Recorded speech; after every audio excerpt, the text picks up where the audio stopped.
The courthouse ledgers were never meant to be read, stacked in a forgotten basement of the old Richmond County administrative building. These leather-bound volumes had survived fires, floods, and decades of willful neglect. When the Preservation Society began digitizing historical documents in 2009, an intern named Rebecca Chin noticed something peculiar in a plantation transfer log from 1847. The same woman's name appeared 5 times across 5 different properties within just 7 years. Each entry was accompanied by a notation that made the historian pause and reach for her supervisor. With newborn child, the discovery would unravel one of the most disturbing patterns ever documented in antebellum property records. 5 plantations, 5 births, 5 sales, all within 7 years, all involving the same woman. The mathematical precision was chilling, the implications darker still. But to understand what those ledgers truly revealed, what they documented in cold numbers and clinical language, we need to go back to where it all began. To a woman whose story was written not in diaries or letters, but in transaction receipts, birth records, and the merciless arithmetic of human commerce. Before we continue with the story of Martha and the 5 plantations that became her prison, make sure you're subscribed to our channel and hit that notification bell so you never miss stories like this. And tell us in the comments, what state are you watching from? Let's discover together what these records revealed. What the Preservation Society found wasn't just one woman's tragedy. It was evidence of a system, pattern, a machinery of exploitation so methodical it left a paper trail that nobody thought would ever be examined. Martha arrived at Riverside Plantation on a humid Tuesday morning in April 1840. She was 19 years old, purchased at auction in Charleston for $800, a considerable sum that reflected not just her youth and health, but something more valuable and dangerous: documented literacy. The bill of sale preserved in the Charleston Municipal Archives listed her skills: reading, writing, arithmetic, needlework, cooking. In an era when teaching enslaved people to read was illegal in many southern states, Martha's literacy made her simultaneously valuable and threatening. The auction had been held in a brick warehouse near the harbor, where the smell of salt water mixed with sweat and fear. Martha had stood on a wooden platform while men in fine coats examined her teeth, her hands, her posture. They asked her to read passages from the Charleston Courier. To complied, her voice steady, her eyes focused on the words and not on the faces watching her.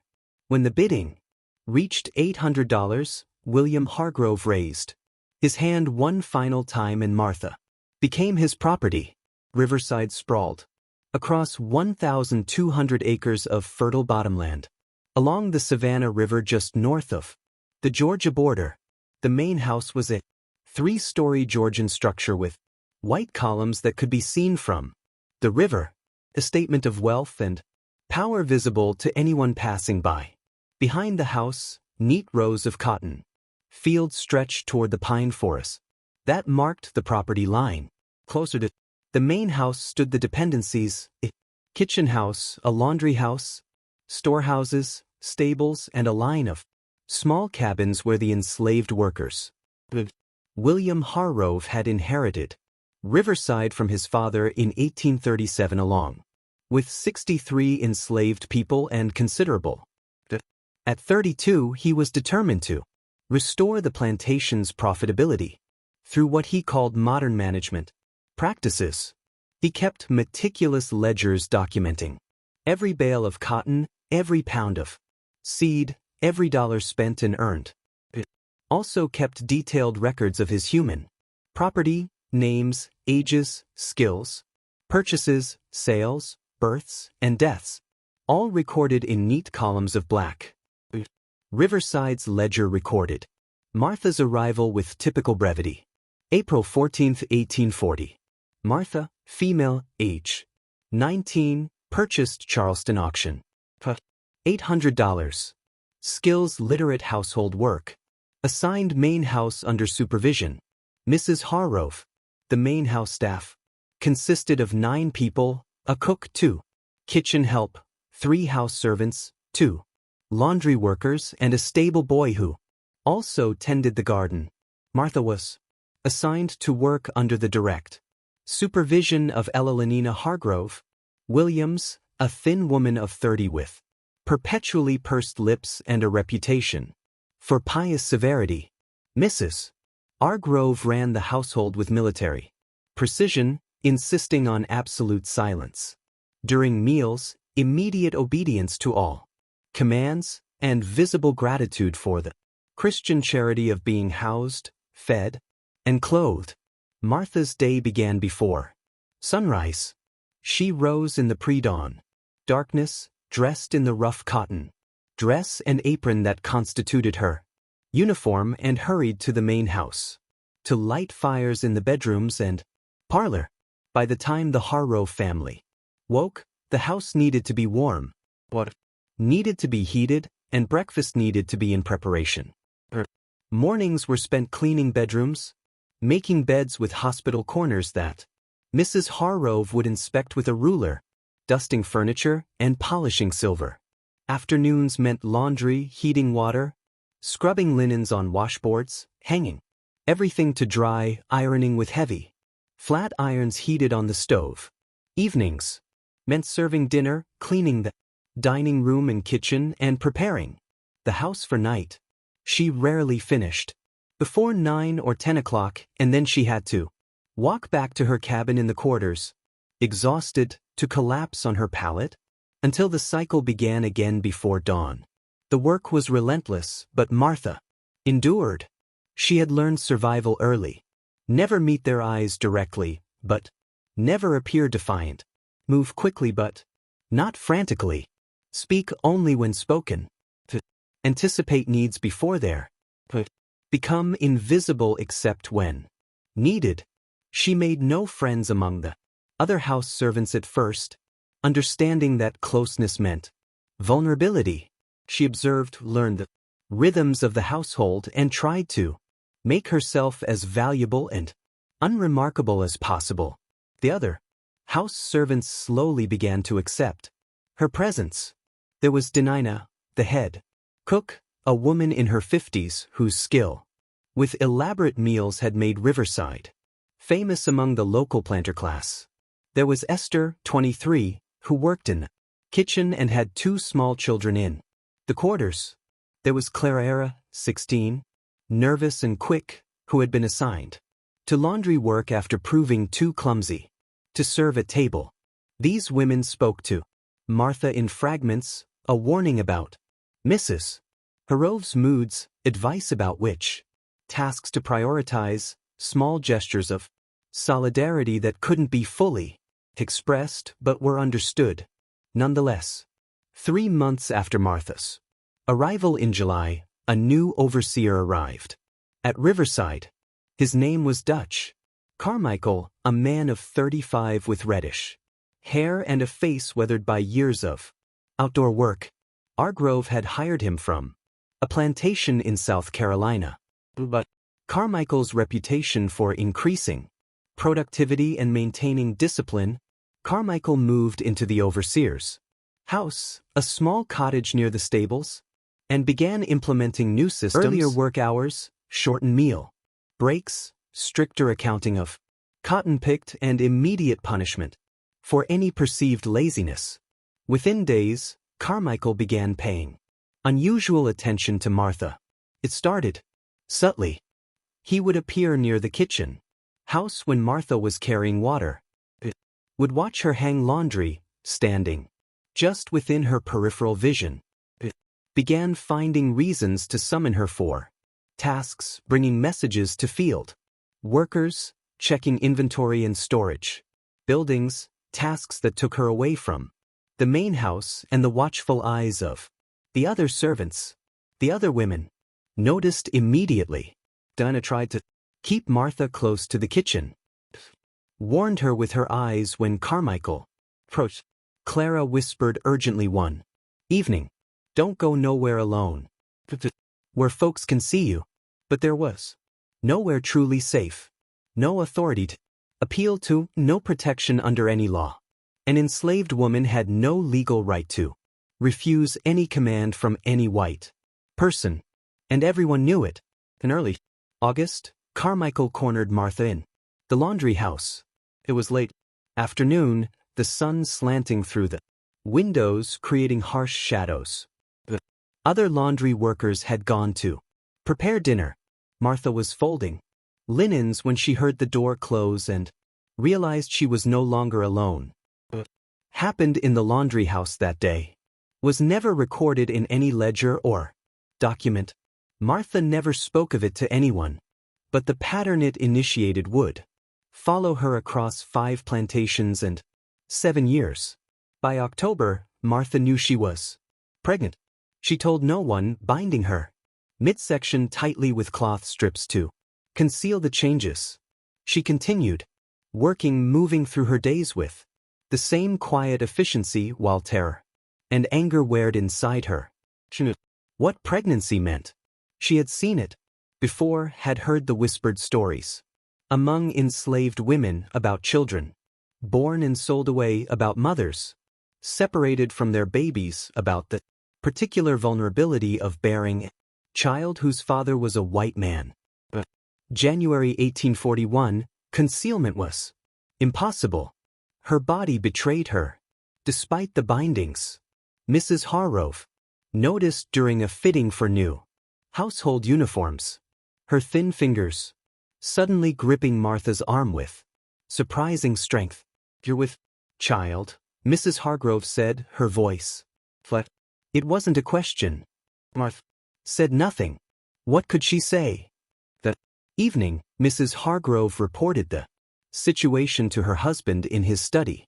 William Hargrove listened, his face unreadable, and then summoned Dutch Carmichael. The conversation in Hargrove study lasted 17 minutes. The servants working in the adjacent rooms heard raised voices but couldn't make out words.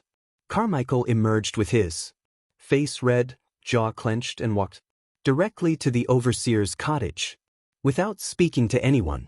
3 days later, Carmichael was dismissed from Riverside. The ledger noted January 19, 1841. Terminated Dutch Carmichael overseer. Cause violation of household policy. Paid final wages $47. The same day, Martha was moved from the main house to a cabin at the very edge of the quarters, as far from the main house as possible while still being on plantation grounds. It was a small cabin, previously used for storage, with a dirt floor, a single window, and a fireplace that smoked badly. She was given a straw mattress, 2 blankets, and orders to remain there until after the birth. For the next 4 months, Martha lived in near isolation. Esther brought her meals twice a day: cornbread, buttermilk, occasionally a bit of salt, pork, or greens. She was not permitted to attend the evening prayer services or the rare Sunday gatherings. She was not given any work assignments. She existed in a strange limbo, neither fully part of the plantation community nor completely separate from it. The isolation gave Martha time to think, to grieve, to prepare. She thought about her own mother, sold away when Martha was 7 years old. She thought about the future, growing inside her body, a child she hadn't chosen but would love nonetheless. She thought about escape. The forests were close, and she knew stories of people who had run north. But she also knew the reality: bloodhounds, slave patrols, the brutal punishments for those caught attempting to flee. May 3, 1841, Martha went into labor. The birth was attended by Aunt Sarah, an elderly enslaved woman who served as midwife for the plantation. The labor lasted 14 hours. In the windowless cabin, lit only by a single candle and the fireplace, Martha brought her daughter into the world as spring rain drummed on the roof. The plantation birth record, preserved in the Riverside Ledger, listed May 3, 1841. Infant girl born to Martha, house servant. Child healthy, weight approximate 7 pounds. Mother recovered from delivery. Father unknown. Martha named her daughter Sarah after the midwife who had stayed with her through the long night. The name was never entered into any official record. For 6 precious weeks, Martha remained in the cabin with her daughter. She held Sarah, nursed her, sang to her in whispers, memorized every detail of her tiny face. These were the only 6 weeks in Sarah's life when she would know her mother's undivided attention, when Martha could simply be her mother without the crushing weight of slavery determining every moment. Then, on a humid morning in late June, William Harrove appeared at Martha's cabin accompanied by a man she had never seen before. The man wore a fine coat despite the heat and carried a leather satchel bulging with papers. This was Vernon Hughes, a slave trader who operated between Charleston and Augusta, buying and selling human beings with the casual efficiency of someone trading livestock. They stood outside the cabin for several minutes. Martha, inside with Sarah, could see them through the window. Gesturing, Hughes examining papers, nodding, occasionally glancing toward the cabin door. The transaction was being finalized with Martha only feet away, as if she were not a person with thoughts and feelings, but simply merchandise being transferred between owners. Finally, Harrove knocked on the cabin door. Martha opened it, holding Sarah close. "Martha," Hargrove said, his voice businesslike, "you and the child have been sold. Mr. Hughes here will be transporting you to a new situation. Have 30 minutes to gather your belongings." The Plantation Ledger, recorded June 28, 1841. Sale of Martha, age 20, and infant daughter to Hughes Trading Company, Charleston. Sale price $750. Reason for sale: disciplinary reassignment. Proceeds applied to estate operating. Martha was given exactly 30 minutes. She wrapped Sarah in the cleanest cloth she had, gathered her a few possessions, a comb, a spare dress, a small wooden cross Esther had secretly given her, and stepped out of the cabin. Esther and Dinah stood in the distance, not speaking, not approaching, but bearing witness. Their faces said what their voices couldn't. "I'm sorry. I'm so sorry. God with you." Martha climbed into the back of Vernon Hughes's wagon. Other enslaved people were already 2 men and a woman, all looking stunned, all recently purchased from nearby estates. The wagon pulled away from Riverside, its wheels crunching on the gravel drive. Martha looked back once at the plantation that had been her home for 14 months. She saw the white columns of the main house gleaming in the morning sun. She saw the fields where men and women were already at work in the cotton. She saw the quarters where she had lived those first months, and the isolated cabin where she had given birth. She would never see Riverside again, but in a terrible sense she would never leave it either.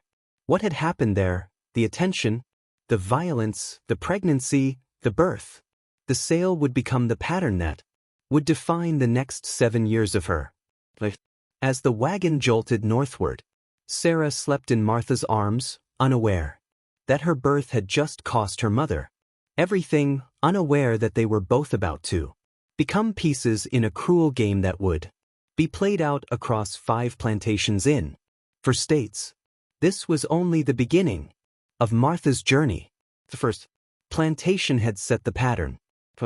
More awaited her, each one following the same terrible script. Courthouse ledgers would document every transaction with perfect precision, but they would never record the human cost. The wagon ride from Riverside to Fairmont Estate lasted 3 days and covered nearly 90 m. through the pine forests and red clay hills of Georgia. Vernon Hughes was an efficient man who operated on tight schedules and narrow profit margins. Stopped only when necessary, brief rests to water the horses, quick purchases of cornbread and salted meat for his cargo, overnight stays at roadside taverns, where the enslaved people were locked in, storage sheds while Hughes slept in a. Martha learned during this journey that she and the others were not being transported to a specific buyer. Were stock. Hughes would stop at plantations along his route, presenting his merchandise to potential purchases, negotiating prices and making sales as opportunities arose. It was a horrible arithmetic. Hughes had purchased Martha and Sarah for $750 from Harrove, and he needed to sell them for more than that to turn a profit. Every day of food and lodging ate into his margins. On the third day, Hughes' wagon turned up a long, oak-lined drive toward a substantial. This was Fairmont Estate, a tobacco plantation in central Georgia, owned by brothers Charles and Edmund Beaumont. The property had been in the Beaumont family for 2 generations, though recent poor harvests and falling tobacco prices had forced them to operate with fewer workers and tighter budgets than their father had enjoyed. Hughes had a prearranged meeting with Charles Beaumont, who had sent word through a local trader that he was interested in purchasing a literate female servant. When the wagon arrived, Charles Beaumont emerged from the house, a portly man of 50 with thinning hair and an air of perpetual worry. His younger brother, Edmund, appeared from the tobacco barn, wiping his hands on his trousers. The negotiation took place in the front yard of the main house, with Martha standing nearby, holding 8-week-old Sarah. Hughes presented Martha's documentation, proof of purchase from Riverside, notation of her literacy and household skills, assurances of her health and temperament. Charles Beaumont asked Martha to read aloud from a tobacco buyer's circular. She complied, her voice steady despite her exhaustion from 3 days of travel. The price discussion lasted 20 minutes. Hughes wanted $8.50, a $100 markup. Charles argued that a woman with an infant was less valuable than a single woman, that the child would be a drain on resources. 4 years before being old enough to work, that times were difficult and he couldn't afford extravagance. They settled on $650. The Fairmont Ledger recorded Martha's arrival July 2, 1841. Purchased 1 female Negro, Martha, age 20. Infant daughter, approximate 8 weeks old. Previous owner, Riverside Plantation via Hughes Trading Company. Purchase price $650 LON. Fills documented. Reading, writing, household service, assignment, fieldwork, tobacco, cultivation, fieldwork. The 2 words hit Martha like a physical blow. Riverside, despite everything she had been house staff. Hard work certainly, but sheltered from the worst of the weather, with slightly better food and clothing than field workers. Fieldwork meant the gangs, the sun, the overseers. Whip, the brutal pace of planting and harvesting, and with an infant daughter to care for. Charles Beaumont noticed Martha's reaction and misinterpreted it. Do as you're told, he said sharply. Your literacy don't exempt you from honest work. You'll join the tobacco gangs starting tomorrow morning. Fairmont was different from Riverside in almost every way.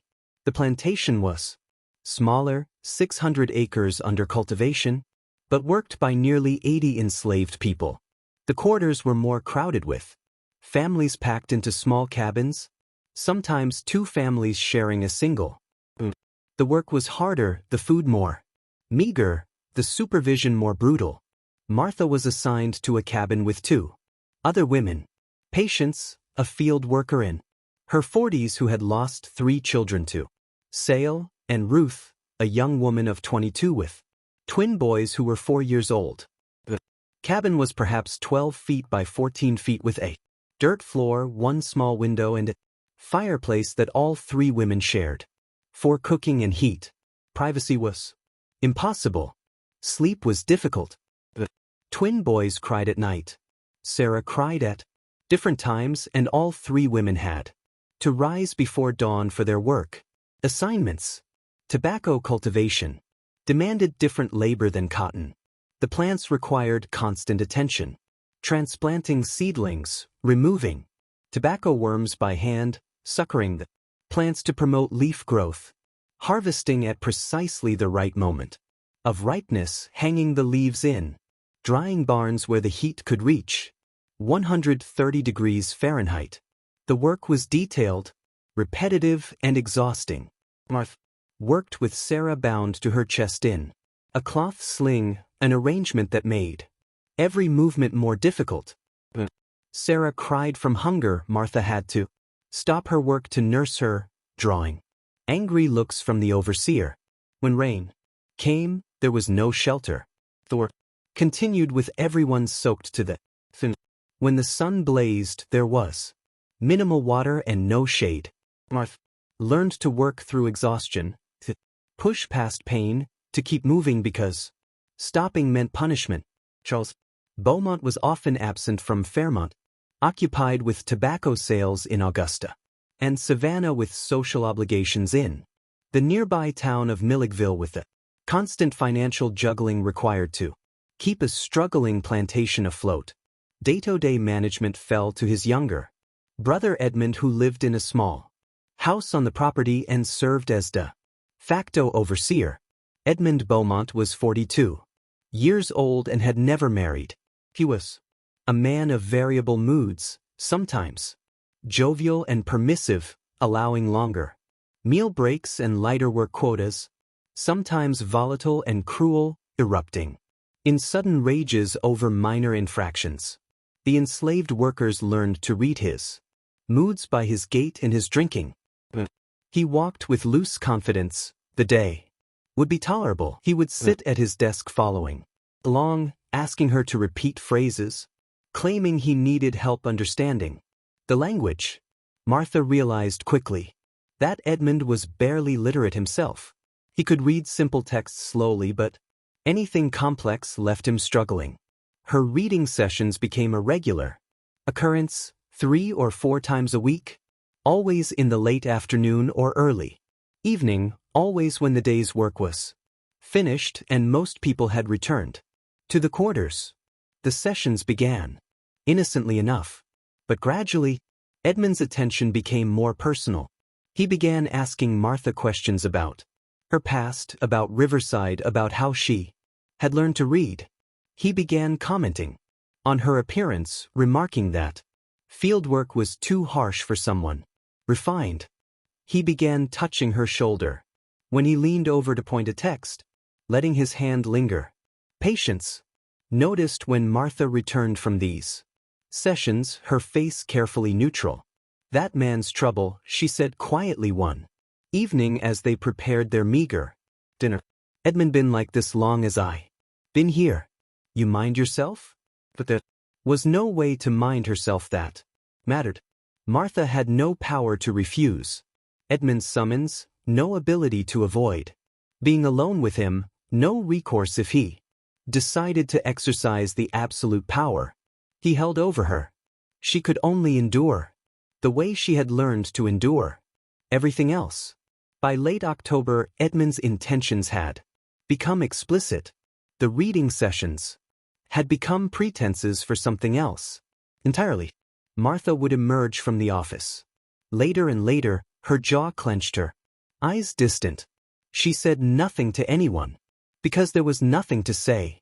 The other women understood without words. Early December 1841, Martha realized she was pregnant again. The realization came with a sense of crushing inevitability. She had been at Fairmont for only 5. Sarah was just 7 months old.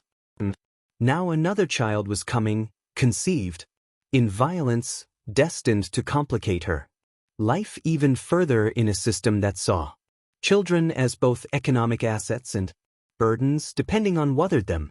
This time Martha didn't try to hide the pregnancy. What would be the point? But March 1842, when her condition became obvious to everyone, she simply continued working, her body straining under the dual burden of pregnancy and labor. She worked in the tobacco fields until she was 8 months pregnant, until the overseer who supervised the gangs, Edmund, had hired a man named Foster to handle direct field supervision. Finally moved her to lighter work, hauling water, cooking for the field gangs, cleaning the tobacco barn. In late May, Charles Beaumont returned from an extended trip to Savannah. Within 2 days, word reached him about Martha's pregnancy. The plantation was small enough that rumors traveled quickly, and this particular rumor that Edmund had gotten the new literate servant pregnant was too juicy to remain contained. Charles confronted his brother in the main house. The servants working nearby heard their voices rising, heard Charles's anger and Edmund's defensive protests. The argument lasted more than an hour and ended with Charles storming out and Edmund disappearing into his cottage, where he remained for 2 days. On June 12, 1842, Martha went into labor. This birth was attended by patients who had experience with childbirth and served as informal midwife for the plantation's women. The labor was shorter than with Sarah, 9 hours, but more difficult.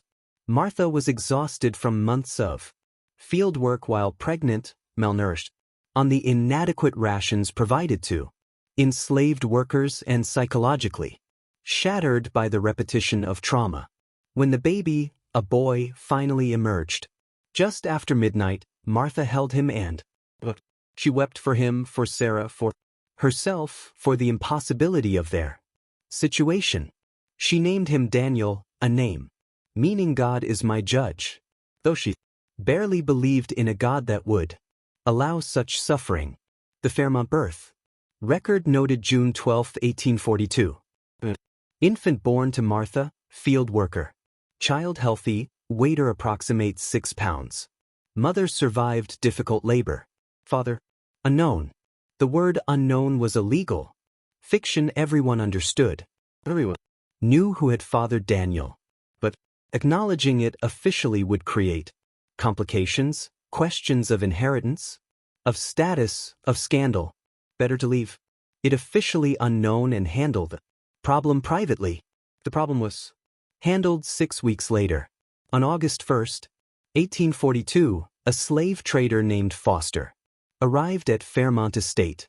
He was a younger man, perhaps 30, who operated out of Augusta and specialized in quick turnovers, buying enslaved people cheaply and reselling them rapidly for modest profits. He arrived in the afternoon, spent an hour in conversation with Charles Beaumont, and left with a bill of sale. The Fairmont Ledger recorded August 3, 1842. Sale of Martha, age 21, and 2 infant children to Foster and Sons. Trading. Augusta. Sale price $700. Reason. Reduction of unnecessary estate obligations. Proceeds applied to operational expenses. Martha was given 1 hour to prepare. She gathered Sarah, now 15 months old, gathered Daniel, 7 weeks old, wrapped them both in what cloth she had, and prepared to leave. Patience helped her pack, moving silently, her face wet with tears she didn't bother to hide. You got strength, Patience whispered as they embraced goodbye. More strength than anyone should need. You remember that? You got strength, and these babies got you. Martha climbed into Foster's wagon with her 2 children. As they pulled away from Fairmont Estate, she saw Edmund Beaumont watching from the window of his cottage. His face was expressionless. He had been at Fairmont for 13 months. She was leaving with 2 children and a sale price $75 lower than what she'd been purchased for just over a year earlier. The pattern was becoming clear, even if Martha didn't yet fully understand its implications. 2 plantations, 2 Pregnancies, 2 sales and 3 more. Plantations still to come. Foster's territory covered eastern Georgia and the western edge of South Carolina. The circuit he traveled regularly buying enslaved people from struggling plantations and reselling them to more prosperous operations. His business model depended on volume and speed. Quick purchases, quick sales, minimal investment in food and lodging for his. Martha and her children spent 2 weeks with Foster, first at his holding facility in Augusta, a warehouse near the river where enslaved people awaited sale, and then on a wagon journey northward. During those 2 weeks, Martha saw the machinery of the domestic slave trade up close. People arrived at the warehouse daily, processed like inventory, cataloged by age, sex, skills, and families were routinely separated. Husbands sold to one buyer, wives to another, children divided among multiple purchases. The crying was constant, the desperation palpable, the cruelty casual. Martha kept Sarah and Daniel close every moment, terrified that Foster might decide it was more profitable to sell them separately. A literate woman might fetch a decent price and children could be sold for future potential. But Foster seemed to recognize that Martha's value was increased by keeping the family together. A complete unit was easier to sell to certain types of buyers who preferred not to break up families, at least not visibly. August 18, 1842, Foster's wagon climbed into the rolling hills of northern Georgia, approaching one of the largest and most prosperous plantations in the region. Wood Plantation sat on prime cotton-growing land. Its 12,200 acres worked by nearly 200 enslaved people. The property belonged to the Prescott family, Robert Prescott's wife Ella Laner, and their 3 adult sons, Thomas, William, and James. The Prescott family represented old money and old power. Robert Prescott's grandfather had received a colonial land grant in the 1760s, and 3 generations had built Oakwood into a cotton empire. They were respected in the region, known for their public piety, their regular attendance at the Presbyterian Church, their contributions to local charities for white recipients, and their reputation as good slaveholders, which meant they rarely separated families, provided adequate food and clothing, and punished infractions with reasonable rather than extreme brutality. Foster had a standing relationship with Robert Prescott, who periodically purchased enslaved workers to replace those lost to disease, old age, or sale. When Foster's wagon arrived, Robert and his wife Ella Lenina emerged to inspect the available stock. Ella Lenina Prescott was a formidable woman of 55, tall and straight-backed, who took personal interest in managing the household and maintaining what she considered Christian standards of plantation operation. The negotiation over Martha happened largely between Foster and Robert Prescott, though Eleanor interjected frequently.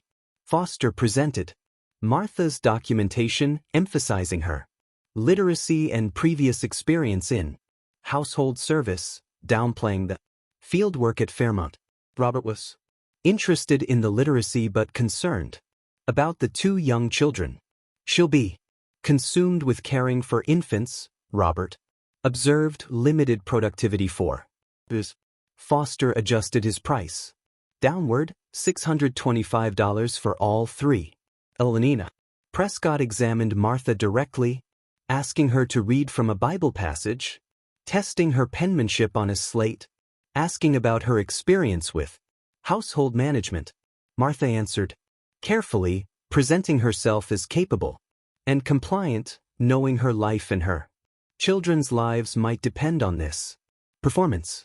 The sale was completed. The Oakwood records show August 18, 1842. Purchase of 1 female Martha, aged 21, with 2 infant children, female approximate 15 months, male approximate 8 weeks. Previous owner, Foster and Sons trading via Fairmont Estate. Purchase price $625. Skills: literate, household service.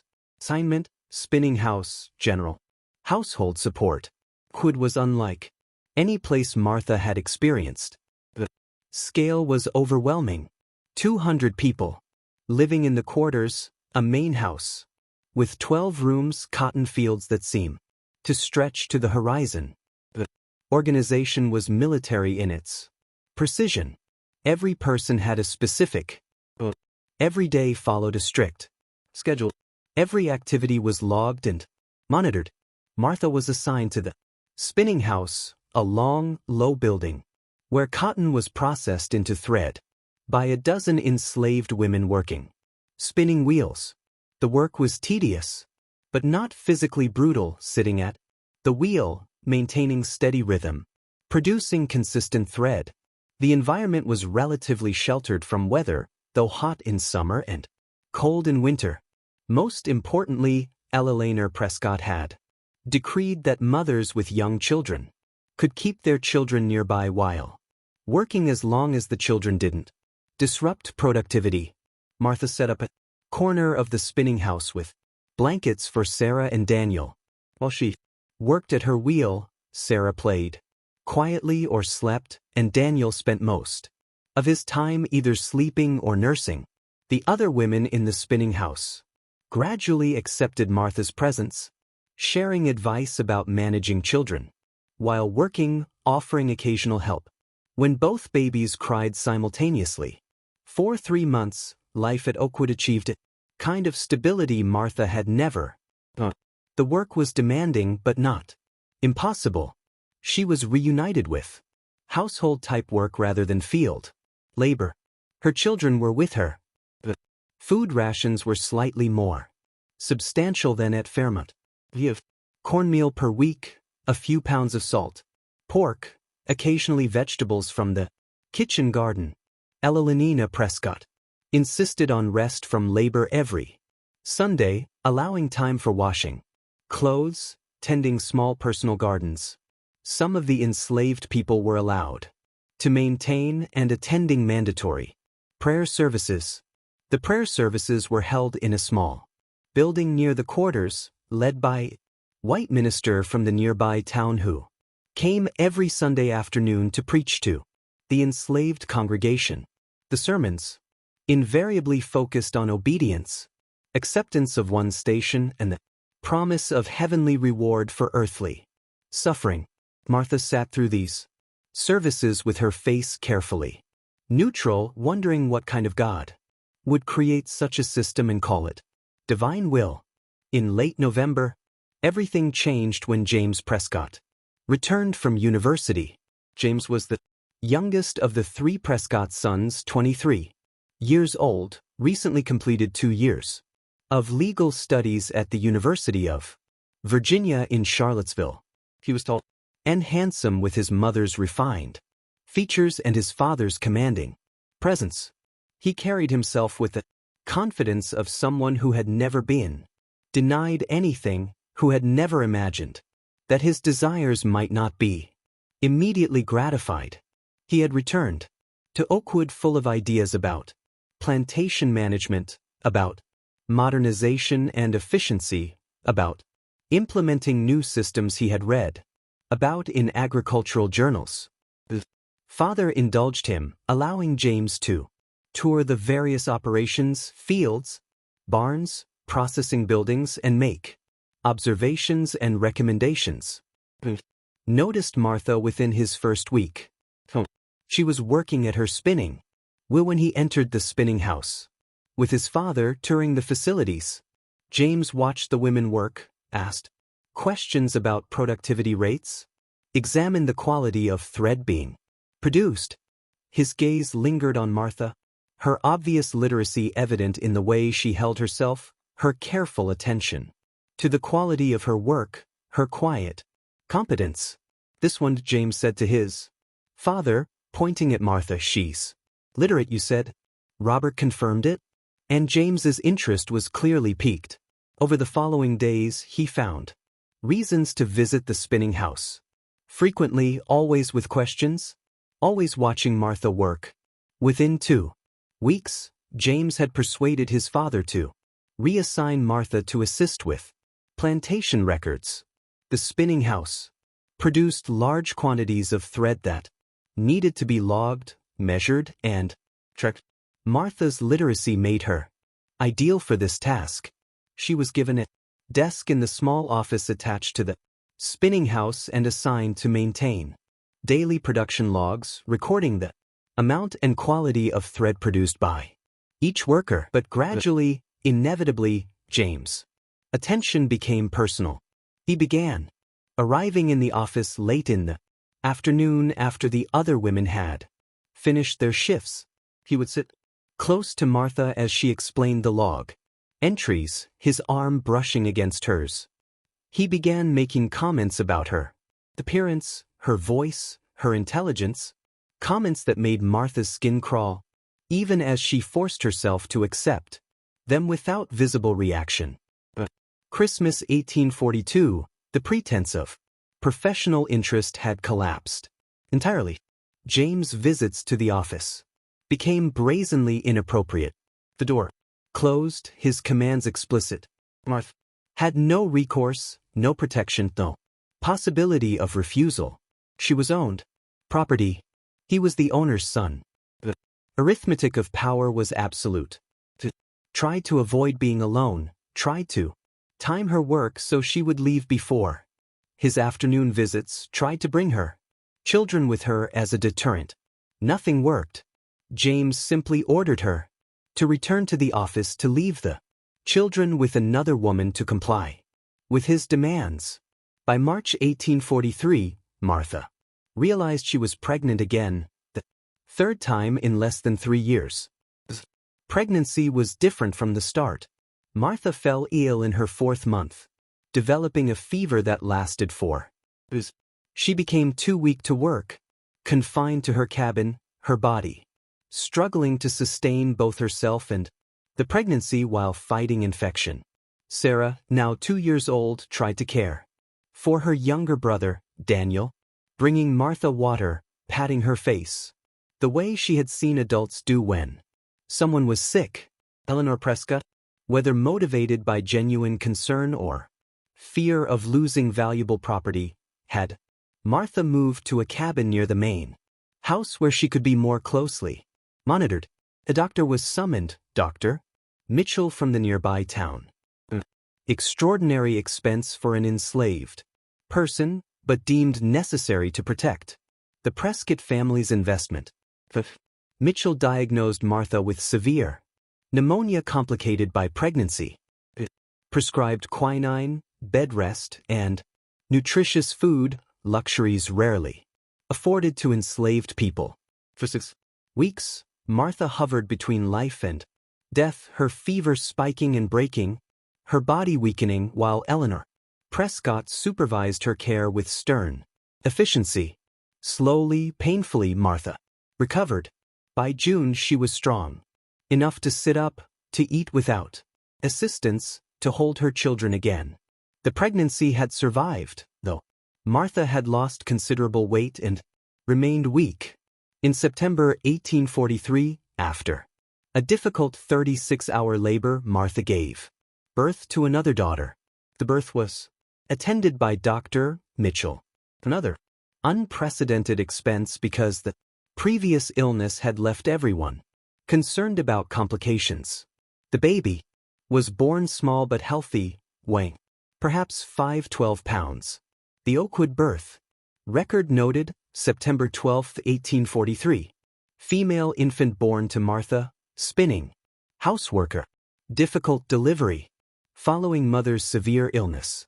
Earlier in pregnancy, child exhibits initial weakness but responds well to treatment. Mother and infant both survived labor. Heavy blood loss. Mother required extended recovery. Father unknown. Martha named her daughter Rebecca. She chose the name because it meant to bind or to tie, and Martha felt bound to her children. This impossible situation, to survival, to self. The aftermath unfolded with what was becoming a familiar pattern. Someone Martha never knew who, but suspected one of the house servants, who had noticed James's frequent visits to the spinning house office, informed Robert Prescott about his son's involvement. The confrontation happened late one evening. The entire quarters could hear the shouting from the main. Robert's voice thundering, James's voice defensive, Elenina's voice cutting through both with icy precision. The argument lasted more than an hour and ended with James leaving Oakwood the next morning, sent to manage a smaller Prescott property in South Carolina, effectively exiled from the family's primary estate. For 10 weeks after Rebecca's birth, Martha remained at Oakwood, recovering from the difficult delivery, caring for her 3 children. Sarah was 2.5 years old, beginning to talk in full sentences. Daniel was 16 months, just learning to walk. Rebecca was a newborn who demanded constant attention. Martha allowed herself to hope just briefly that perhaps she might be allowed to stay at Oakwood, that perhaps the Prescotts would consider her service valuable enough to overlook her complicated history. Perhaps the pattern would finally break. Then on a cold morning in late November, a well-dressed slave trader named Ashworth arrived at Oakwood. He spent 2 hours in conversation with Robert Prescott, examining documents, negotiating terms. The Oakwood Ledger recorded November 29, 1843. Sale of Martha, age 22, and 3 children, ages 2 years, 6 months. 1 year, 4 months, 10 weeks to Ashworth. Acquisitions, Charleston. Sale price, $650. Reason: reassignment of assets due to changing household needs. Process: applied to estate expansion fund.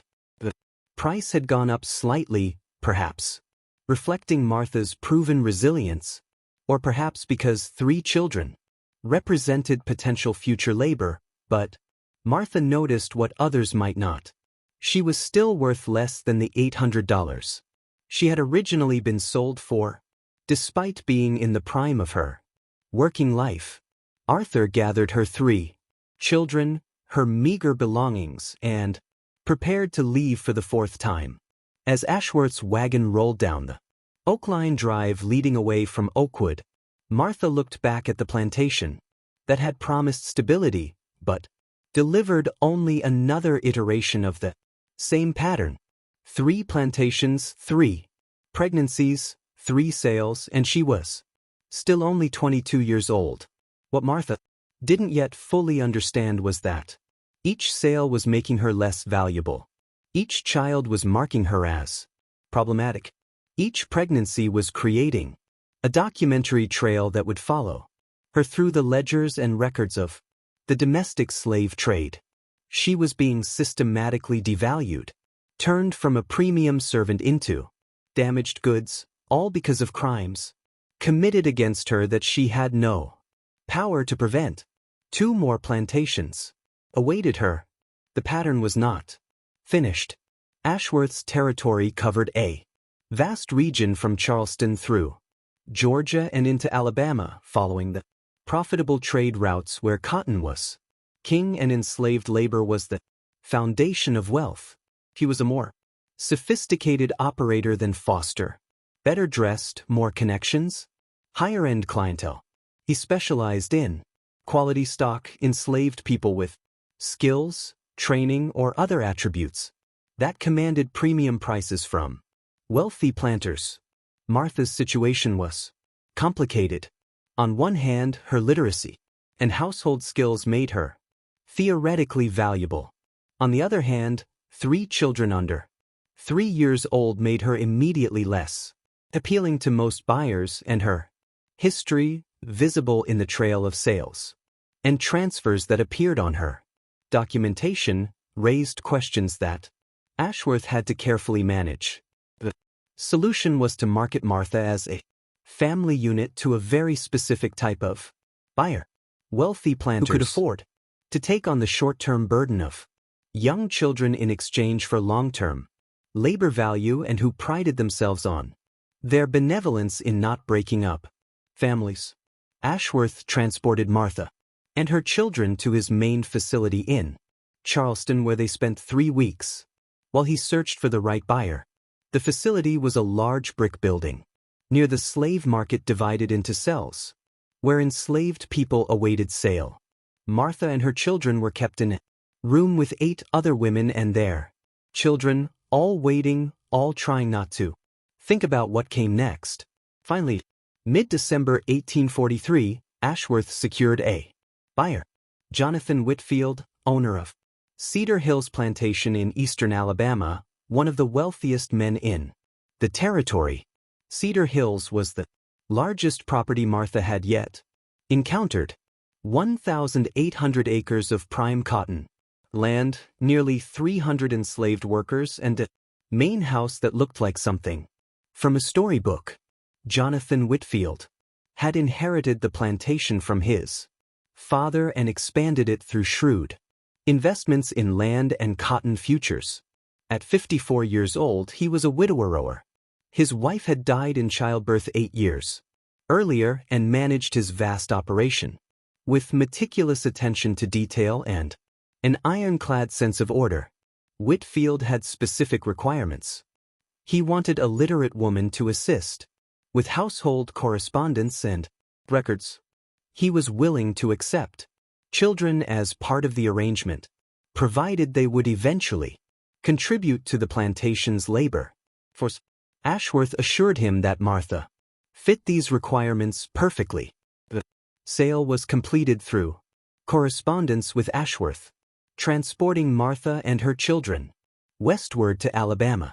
The journey to the longest distance Martha had yet traveled, carrying her further and further from the Carolinas and Georgia.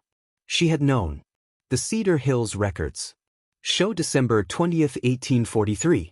Purchase of one female Martha, age 22, with 3 young children, ages 2 years, 6 months, 1 year, 5 months, and 11 weeks. Previous owner, Ashworth Acquisitions via Oakwood Plantation, Georgia. Purchase price $600. Skills: literacy correspondence, household service assignment, main house, children to be housed in nursery, quarters, special notation, premium paid for literacy skills. Purchase approved by J. Whitfield personally. For the first time in her life, Martha was separated from her children. Cedar Hills was so large that different functions were strictly segregated. The main house staff lived in small rooms in an outbuilding behind the field workers lived in the quarters A/4 mile away, and children too young to work lived in the nursery quarters, a large building overseen by 3 elderly enslaved women who cared for dozens of children while their parents worked elsewhere on the plantation. Martha was assigned to a small room in the servants' building, just large enough for a narrow bed and a small trunk, while Sarah, Daniel, and Rebecca were taken to the nursery. Was allowed to visit them only on Sunday afternoons, and the separation was agonizing. Sarah, now almost 3 years old, didn't understand why Mama couldn't stay with them. She cried every time Martha had to leave, clinging to her skirts, begging her not to go. Daniel, 18 months old, would watch Martha leave with confused eyes, not old enough to understand, but old enough to feel abandoned. And Rebecca, just 3 months old, was nursing, which meant Martha had to express milk during the week and bring it to the nursery, a painful and humiliating process. Martha's work assignment was in the main house, a world of polish and propriety that seemed disconnected from the brutal reality of the plantation outside. Was responsible for cleaning the second-floor bedrooms, maintaining Jonathan Whitfield's private study, assisting with correspondence when he dictated letters, and serving a table when he entertained guests. Whitfield himself was a reserved man who rarely spoke directly to his servants except to give orders. He maintained a large household. Staff, 12 people who kept the house running with invisible efficiency, and he expected perfection. A speck of dust, a poorly folded napkin, a letter with imperfect penmanship could result in severe punishment, though Whitfield himself rarely administered it. Instead, he had overseers who handled discipline, maintaining the illusion that he was above such crude matters. The work was demanding, but Martha found a certain refuge in its predictability. The days followed strict routines. The expectations were clear. If she did her work perfectly and made herself invisible, she could exist in a kind of numb stasis, her only focus on surviving, until Sunday when she could see her children. But Cedar Hills had another presence that shattered any possibility. The peace. Nathan Whitfield, Jonathan's son. Nathan was 21 years old, the only surviving child from Jonathan's marriage. He had been raised with every privilege wealth could provide and had grown into a young man who believed the world existed to serve his pleasures. He had been expelled from university in Virginia for gambling and drinking, had been sent home in disgrace, and his father had made him assistant overseer as punishment and supposedly character-building exercise. Nathan handled his position with all the casual cruelty of someone who had never been denied anything and had no empathy for those beneath him in the social hierarchy. He drank heavily, gambled with the overseers and neighboring planters' sons, and treated the enslaved workers as objects for his entertainment or abuse. He noticed Martha within days of her arrival.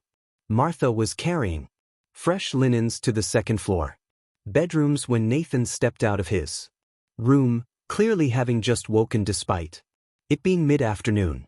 He watched her work with open interest, making comments about her appearance that made her skin crawl. When she tried to leave quickly, he blocked her path. "You're the new literate one, aren't you?" he said, his breath smelling of whiskey despite the early hour. "Father says you can read and write. How does a learn to?"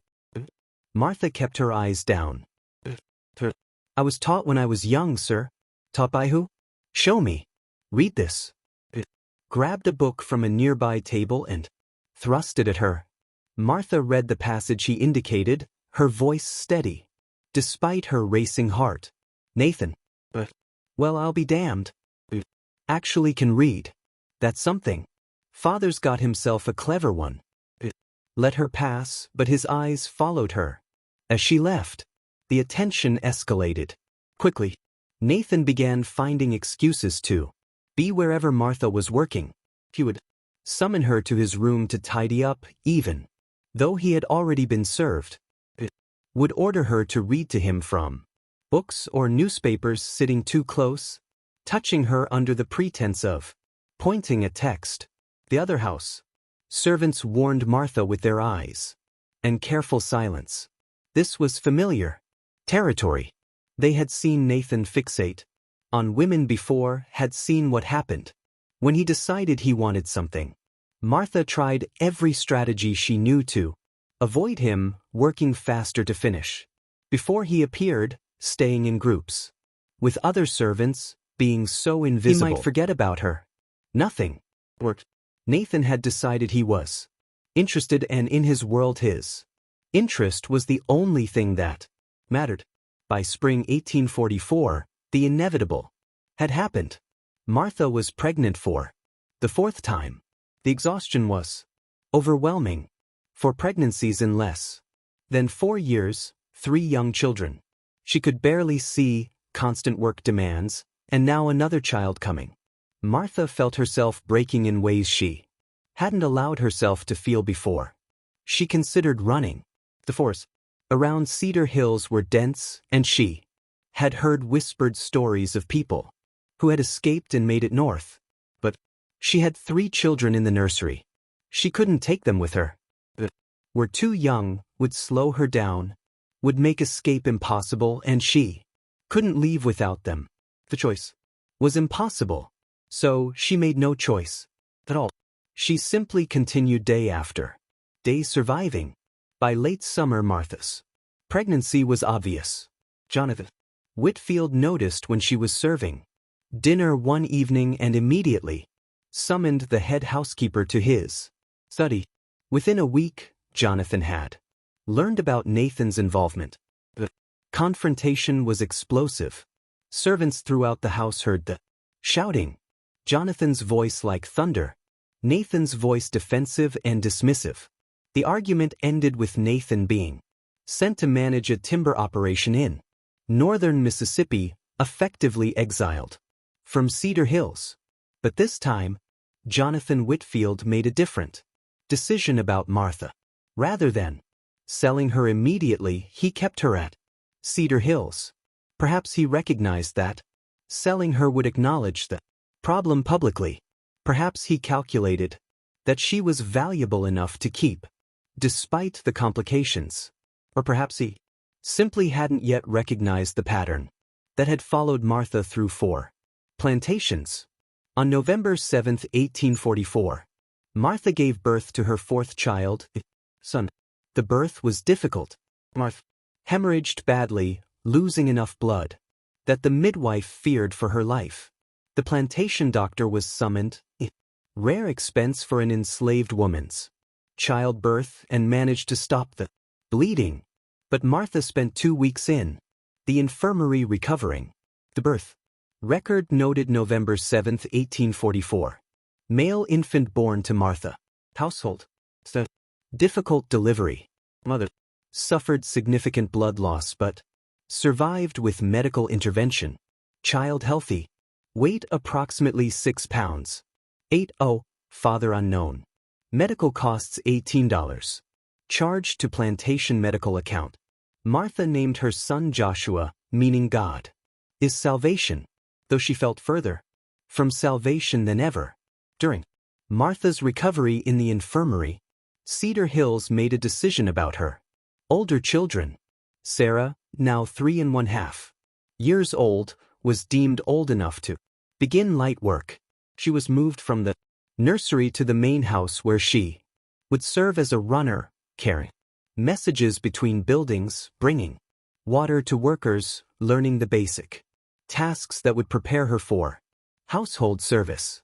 Martha learned about this when she finally left the infirmary and found Sarah working in the kitchen house, her small hands washing vegetables under the supervision of the head cook.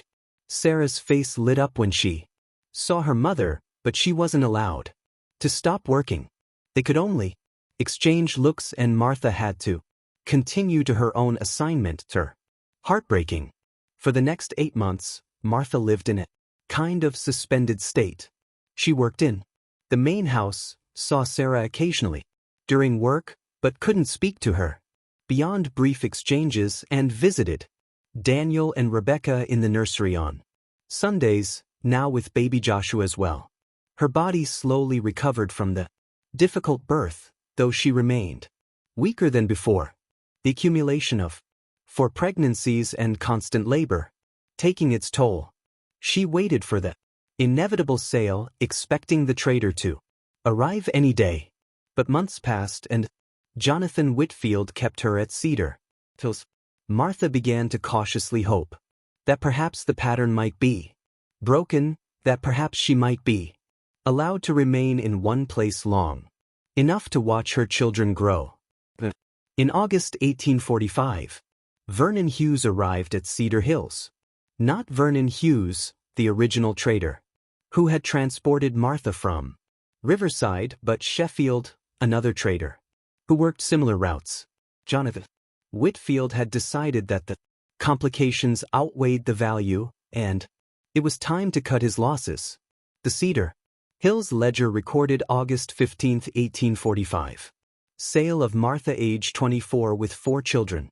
Ages 4 years, 3 months, 3 years, 2 months, 1 year, 9 months, and 9 months.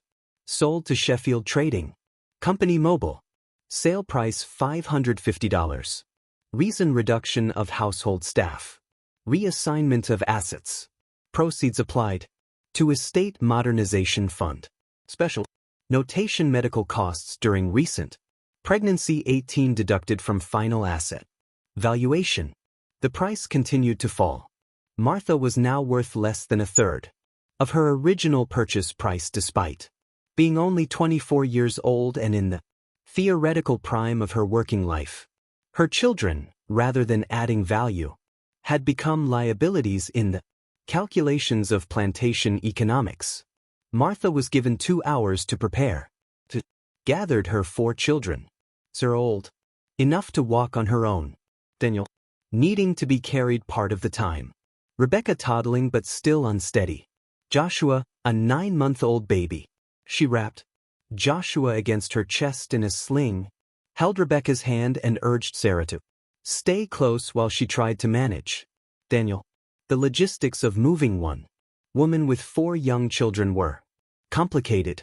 Sheffield provided a wagon with room for everyone, and Martha climbed in with her small, devastating cargo for children born in violence, carried in suffering, and now being moved again because their very existence was evidence of crimes that couldn't be acknowledged.